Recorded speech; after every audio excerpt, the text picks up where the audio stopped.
I never expected the call that would change everything. As the CEO of a successful tech company in Boston, I had built a comfortable life for myself over the past 8 years. 8 years since I walked away from a family that always made it clear my brother Tyler was their golden child. So when I discovered he had hired a private investigator to track me down, I knew it wasn't about reconciliation. Before I tell you how my life turned upside down, let me know where you are watching from. Hit subscribe if family drama hits close to home, and stick around to see how I handled what came next. Growing up in a middle-class neighborhood in Seattle, I always knew where I stood in the family hierarchy.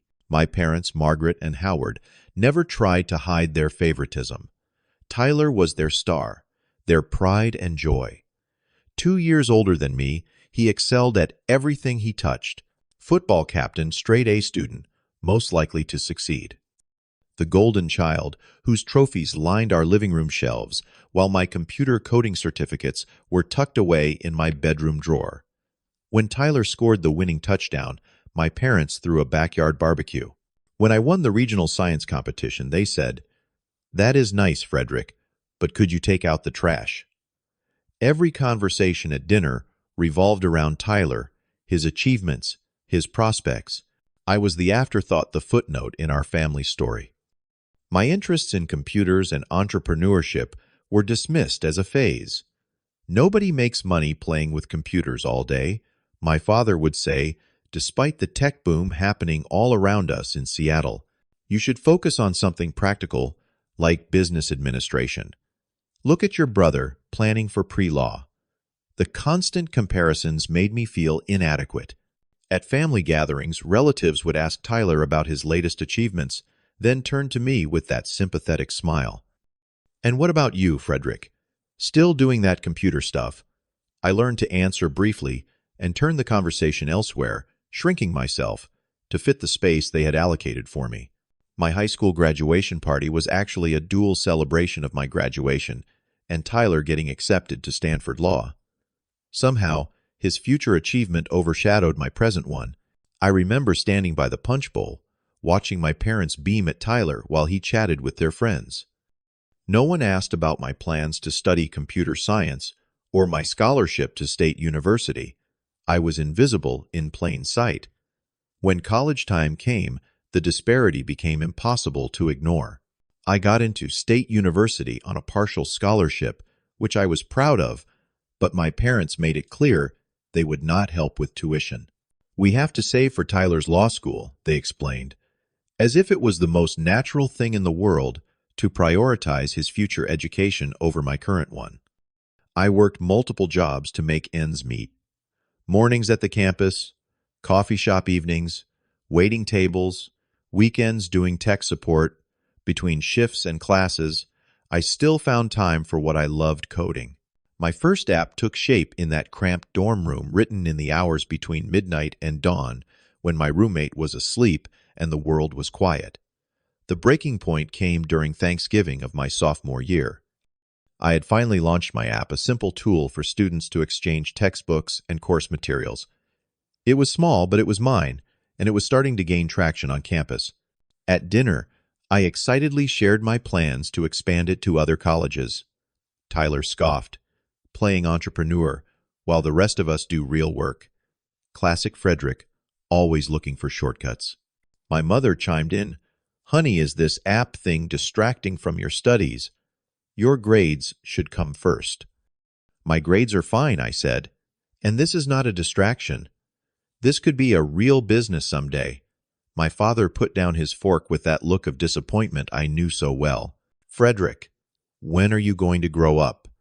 These internet fantasies are not a career path."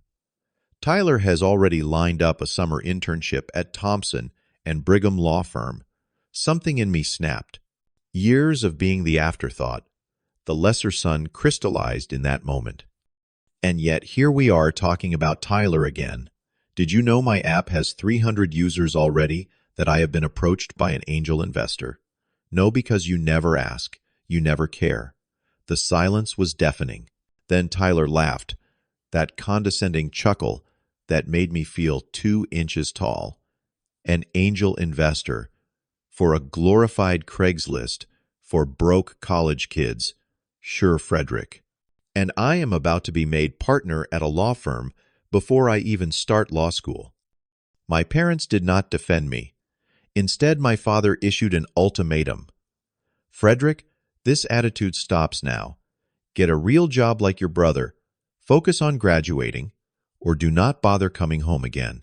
I stood up, looked at them all one last time, and walked out. That was the last time I saw my family for 8 years. After graduation, I moved to Boston with nothing but student debt and determination. I landed an entry-level programming job at a small startup coding during the day and developing my own app at night and on weekends. The idea had evolved from the college textbook exchange to a broader platform connecting people with unused resources to those who needed them temporarily. A sharing economy app before that term became mainstream. My breakthrough came 6 months later when I met Jessica, a venture capitalist who happened to use our startup's product. During a client feedback session, I mentioned my side project, and something in my description caught her attention. "Send me your business plan," she said as she was leaving, "and a prototype link." 3 weeks later, I was pitching to her investment group. 1 month after that, I had my first round of funding through Jessica's connections. I quit my day job, rented a tiny office space, and threw myself completely into building my company. The first major client signed on 6 months later, a university that wanted to use my platform to manage equipment loans across departments. Then came a city government using it for tool libraries and community resources. The app was taking off, evolving beyond my initial vision. Throughout this growth, I made a conscious decision to maintain privacy about my success. I stayed off social media, declined interviews with tech magazines, unless absolutely necessary for the business, and kept my personal life separate from my professional one.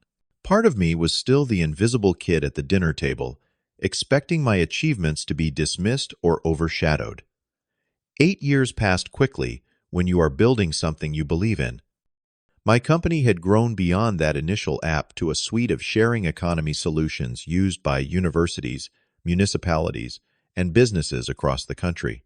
We had a team of 50 employees, office space in downtown Boston, and a valuation that still sometimes made me dizzy when I thought about it. My lifestyle remained comfortable, but not flashy. I bought a brownstone in a historic Boston neighborhood, enjoyed good food, traveled when I could, but otherwise lived relatively modestly for someone of my means. The trappings of wealth never interested me as much as the freedom it provided. I had built meaningful relationships with friends who became the family I chose. Jessica, my first investor, became a mentor and close friend. My early employees who took a chance on the company grew into a tight-knit leadership team. We celebrated holidays together, supported each other through life's challenges, and shared in each other's successes. Occasionally, thoughts of my biological family surfaced.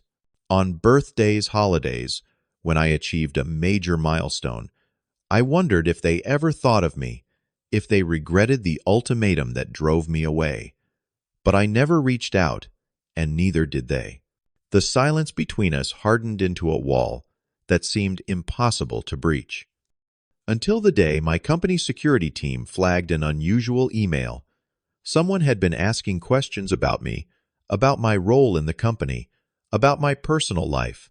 At first, I dismissed it as typical corporate intelligence gathering, perhaps from a competitor or potential investor.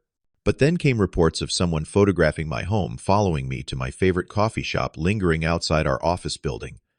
Concerned, I hired Amanda, a security consultant recommended by our legal team. Her investigation yielded a surprising result. The man following me was a private investigator licensed in Washington State, working for none other than Tyler. My brother had hired someone to investigate me. According to Amanda, the PI had been tracking me for 3 months, documenting my daily routines, my home, my office, even attempting to access my financial records.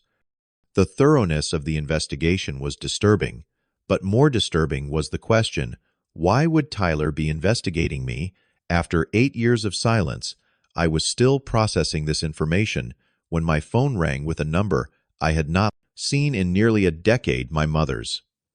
After 8 years without a word, the timing could not be coincidental. "Frederick, is that you?" Her voice was overly sweet, dripping with feigned concern. "Oh, my baby, it has been too long." I remained silent, unsure how to respond to this sudden warmth after years of cold absence. "We have been thinking about you so much lately," she continued, filling my silence. "Family is so important, you know. We should never have lost touch." "What do you want, Mom?" I finally asked, my voice steady, despite the confusion and anger swirling inside me. Can a mother not call her son without wanting something? She laughed, but it sounded hollow. "I just want to reconnect." "How are you? How is your job going? Where are you living these days?"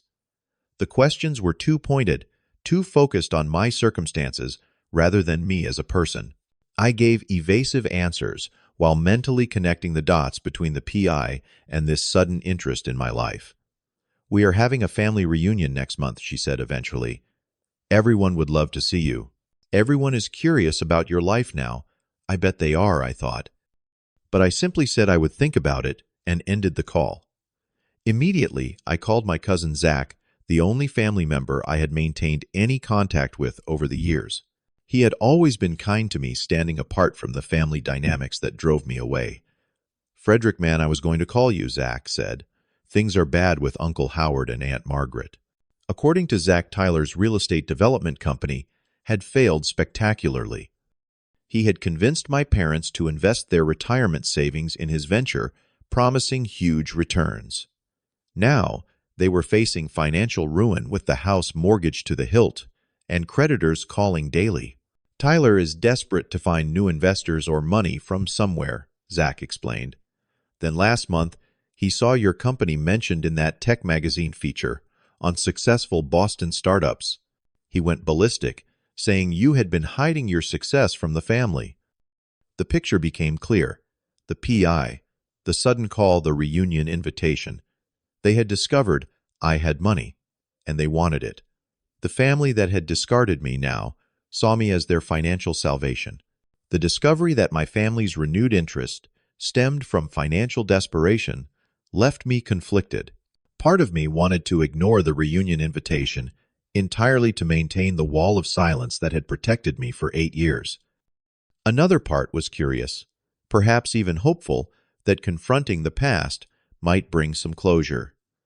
I scheduled an emergency session with my therapist, Dr. Walsh, who had helped me work through family issues over the years. "What do you hope to achieve by attending?" she asked, after I explained the situation. "Honestly, I am not sure," I admitted. "Maybe I need them to acknowledge what they did. Maybe I need to say to their faces that I succeeded despite them, not because of them." "Doctor." Walsh nodded. "Those are understandable feelings. If you do decide to go, let us prepare you with clear boundaries and responses to potential manipulation." Over the next week, we created a specific response plan. I would attend, but with emotional armor in place. I would listen more than speak. I would not volunteer information about my financial situation. Most importantly, I would not make any decisions or promises during the visit. The day of the reunion arrived. I rented a modest car rather than taking my usual one, dressed in simple but quality clothes, and drove to the Seattle neighborhood where I grew up. The house looked smaller than I remembered, the paint fading in places, the garden less meticulously maintained than in my childhood. Taking a deep breath, I knocked on the door that once belonged to me, but now felt foreign. My mother opened it, her eyes widening at the sight of me. "Frederick, you came." She pulled me into a hug that felt awkward and performative. I returned it stiffly, already noting the forced nature of her warmth. Inside the house was filled with familiar and unfamiliar faces. My father looked older, his hair now completely gray, his posture slightly stooped. Tyler stood by the fireplace, his designer clothes slightly too sharp for a casual family, gathering his smile.